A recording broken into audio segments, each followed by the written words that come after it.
बिम्बिसारा ने समझा कि वर्क के अलावा अलायंसेस भी जरूरी होते हैं। इसीलिए उसने मैट्रिमोनियल अलायंसेस किए, जैसे मद्रा, लिच्छवी और कुशाला रजघरों में विवाह संबंध बनाए। उसका एक प्रमुख दुश्मन था कुशाला किंगडम, जिसे उसने वर भी किया। कुशाला की राजकुमारी के साथ विवाह करने के बाद उन्होंने शांति बनाई और कशी जैसे समृद्ध शहर मगधा के पास आए।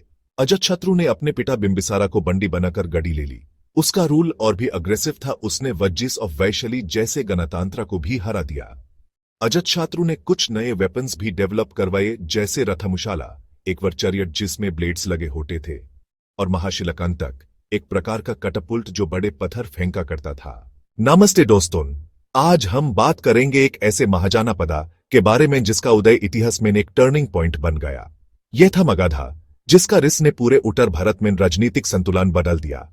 मगधा ने कुछ ही सालों में अन्य जनपदों को पीछे छोड़ दिया और अपने समय का सबसे शक्तिशाली राज्य बन गया। इसके उदय के पीछे कई डिनास्टीज का योगदान था, जैसे कि बृहद्रथा, हर्यंका, शिशुनागा और नंदावंश। सबसे पहला था बृहद्रथा डायनेस्टी, जो वैदिक समय में मगधा में शुरू हुआ।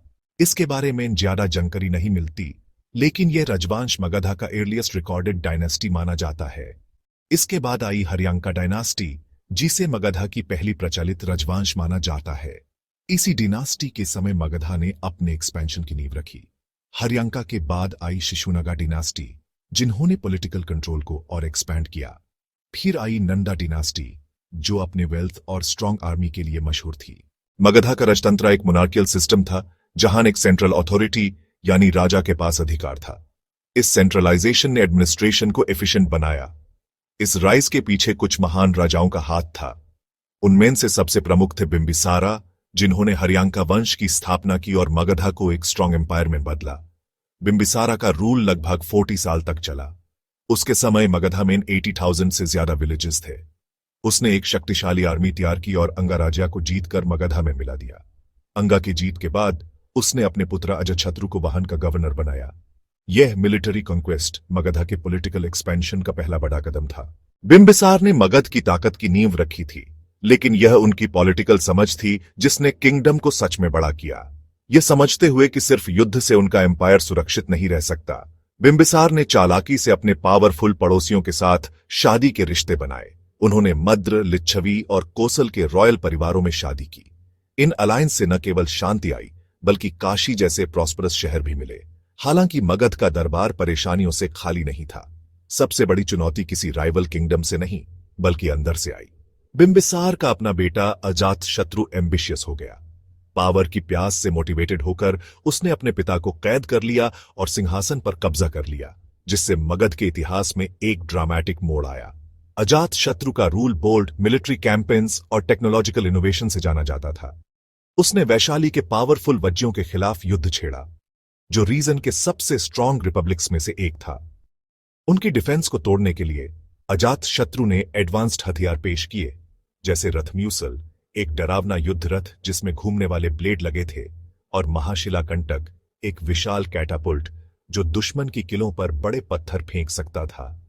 इन इनोवेशन ने मगध को युद्ध के मैदान में एक डिसाइसिव एज दिया। अजातशत्रु के अंडर मगध की एम्बिशन बढ़ गई। किंगडम एक रीजनल पावर से एक जबरदस्त एम्पायर में बदल गया, जिससे आगे आने वाली और भी बड़ी अचीवमेंट्स के लिए स्टेज तैयार हो गई। मिलिट्री स्ट्रेंथ के अलावा मगधा के पास कुछ नेचुरल एडवांटेजेस भी थे। उनमें से पहला था फर्टाइल अलूवियल सॉइल, जो एग्रीकल्चर के लिए परफेक्ट थी। दूसरा एडवांटेज था एम्पल वाटर रिसोर्सेज। गंगा और इसके ट्रिब्यूटरीज की वजह से इरिगेशन और डेली लाइफ दोनों स्मूथ थे।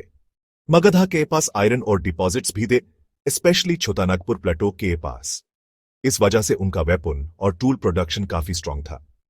अर्ली कैपिटल था राजगिर या गिरिवराजा, एक पहाड़ों से घिरा हुआ शहर जिसे नेचुरल फोर्टिफिकेशन का फायदा था।